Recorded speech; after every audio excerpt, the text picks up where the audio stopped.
आज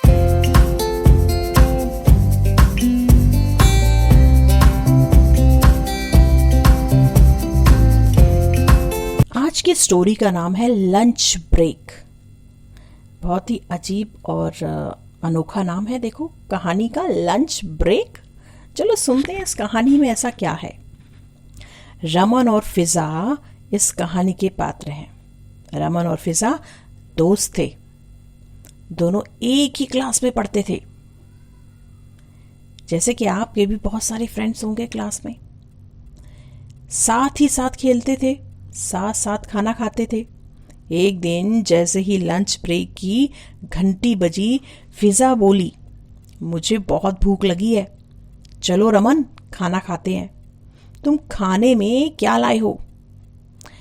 आप लोगों को यह सुनकर अपने स्कूल के दिन याद आ गए होंगे कि जब आप लंच ब्रेक से पहले ही चोरी चोरी कभी कभी खाना खा लेते थे और सब फ्रेंड्स के साथ मिलके लंच में बहुत मज़े करते थे। रमन ने कहा, मेरी मम्मी ने तो आज आलू पूरी बनाए हैं। फिजा बोली, मेरी मम्मी ने तो मीठी सेवियां बनाई हैं।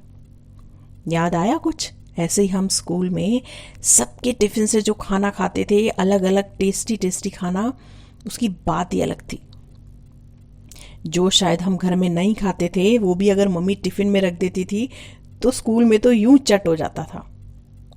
दोनों साथ बैठकर खाना खाने लगे। खाना खाते खाते फिजा ने कहा, मुझे प्यास लगी है, रमन जरा पानी की बोतल तो देना। रमन बोतल उठाकर फिजा को पकड़ा ही रहा था कि अचानक बोतल उसके हाथ से गिर गई और पानी सेवइयों में चला गया। ओहो, सारी सेवियां खराब हो गई। रमन का चेहरा उतर गया। उसे अच्छा नहीं लगा कि फिजा की मम्मी की बनाई हुई सेवियां खराब हो गईं।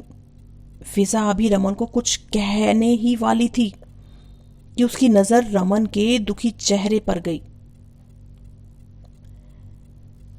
तुमने कोई जानबूझ के नहीं किया, फिजा ने मुस्कुराते हुए बोला। अरे भाई, परेशान क्यों हो रहे हो? तुमने कौन सा जानबूझ के मेरी सेवियों में पानी गिराया है?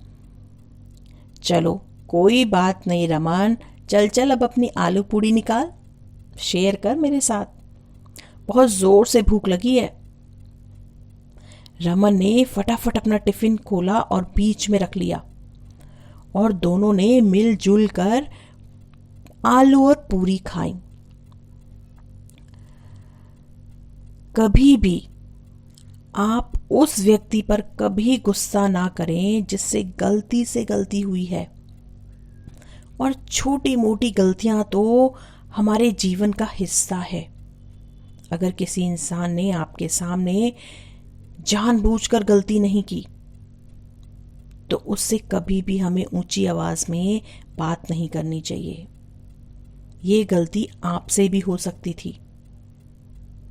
कई बार ऐसा देखा गया है कि घर में अगर कोई सामान किसी से टूट जाता है तो बस सब लोग बरस पड़ते हैं, अरे क्या तुमने तोड़ दिया।